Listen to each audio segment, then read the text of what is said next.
Good day. Glad to be back on the field today. Guys are fired up, ready to get after it. And again, we know we got a tough test this week, but we're excited about the challenge and excited to get some fall weather this week. Coach, obviously a tough test on the road against Stephen F. Austin, a team unbeaten at home. I guess my question is just more of how do you guys avoid just that slow start that you guys had on the two conference road games and kind of jump out like you did last week against Incarnate Word? Ask me about second quarter Saturday, and we'll have this conversation again. I think, we look at a lot of things. I think, part of it's the people we're playing. We're playing some pretty good people on the road, at home, and they do a good job. So again, we've been there. We've been there twice. So we've, just really just focus on ourselves and what we got to do to prepare. We had a good week last week. We prepared well. We started fast. So really just trying to keep it consistent. And they're a good football team. Best team we've seen all year, without a doubt. Now that we've studied them on film, but they are definitely the top team that we've seen. So going to be a challenge. But you know what? We still feel like we're getting better week in, week out. And we got glimpses of what we can do if we're executing at all levels on all three phases. At times this Saturday. So again, just looking forward to the challenge. You play good football team. It's got to bring out the best in you. So we're excited to get on the road. Coach, Eddie B named SLC Offensive Player of the Week. What are your thoughts about his performance this past game, especially considering 2 weeks ago he was pretty hard on himself with that loss against Lamar?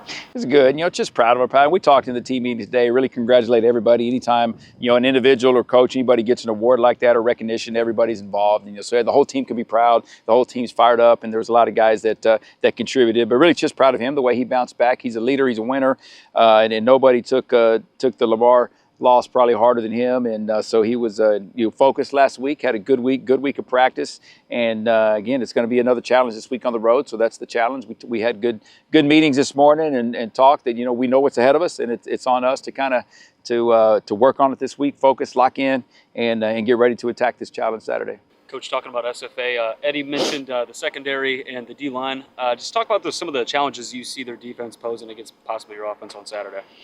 Really everything. Look at the stats. People don't run the ball well against them. They are really good, active up front, and so strong. Just some grown men, and any redshirt freshmen playing on their roster right now. But really, defensive backs, maybe they've got some dudes that could go to the next level, and they're going to get in your face. Play man. They're long. They're really good in their hips, and they can sit there and squat on you and then change direction and run. They do great job when the ball's in the air. So again, but very active, very aggressive up front. They're going to get some penetration. So again, there's things that we've got to prepare for, protection wise, run game wise. You've got to find a way to sneak some runs up in there and run the ball effectively. But it's tough. They don't give many points. They're giving up 15, 16 points a game. They've played good people. They've played University of Houston. It was tough for Houston to squeak that one out as well. But then you look at special teams, the returning kicks for touchdowns are coming after you. They're just Coach Carlton does a great job. He built the national championship team there at Commerce, and he's been building that thing back up. And they're playing with passion, they're playing with effort. The defense gets there, they're angry. So it's a well coached program, top program in the conference, and they're again a reckoning force in the nation right now. So good challenge. But again, that's why we play the game, and we're excited to get up there and then see how we stack up.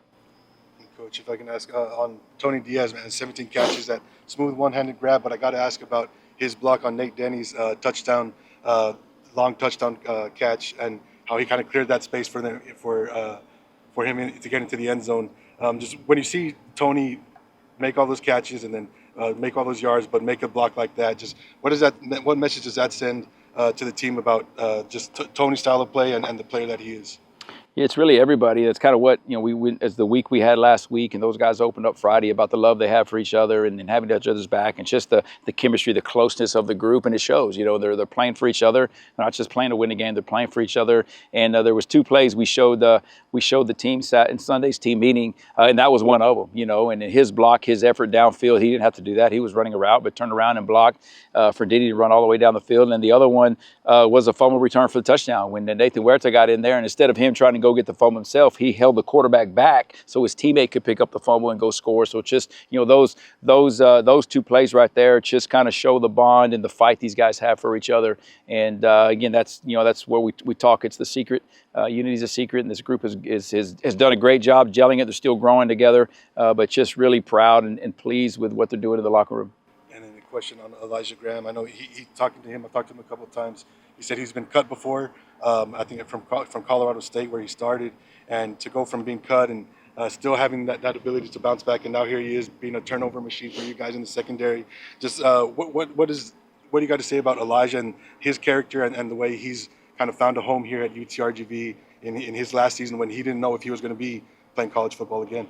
Yeah, it's a great story. You know, just and there's several great stories, going to be great stories on our team. But yeah, he's one of them. It's just then there's things outside of here that he's overcome and still dealing with, you know, outside of football. But again, just a chip on the shoulder. You know, he talked about that last Friday, that team meeting as well. That a lot of guys came here, they were overlooked. A lot of guys were, we had a lot of guys fired up Saturday that were from San Antonio that never got a look from UIW, so they were fired up to get in that game, and then it showed. But he's one. He just an opportunity presented itself. It's why the guys came down here, the opportunity to get on the field, opportunity to play, opportunity to be a part of something special, but really just to prove something, prove something to himself. And so he's been a great leader for us, great role model, and great worker. So just again, happy, pleased for him, and so thankful he's here, that he chose to come, but really excited the way he's blossomed here this season.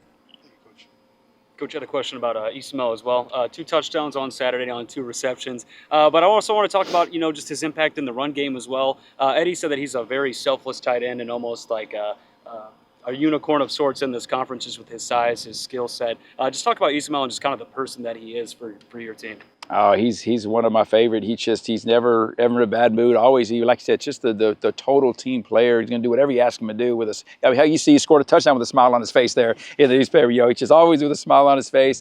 But definitely big body, athletic. And we've talked. We got to utilize him more. We didn't. There were some things going on. He didn't practice the week of Lamar. He was in a car wreck, so we didn't know if he was going to play. So we really didn't incorporate him like we did this week. But being able to get him out, really, he can stretch the field. He's a big target. So there's a lot of things he can do. We can be multiple with him in the offense. So, but yeah, he's a tremendous young man. Got a lot of time left too, and same thing, was kind of bounce around positions, but his natural spot's tight end, and being able to use him both. He does a great job with his hand on the ground in the wing and outside, so he can really be multiple for us.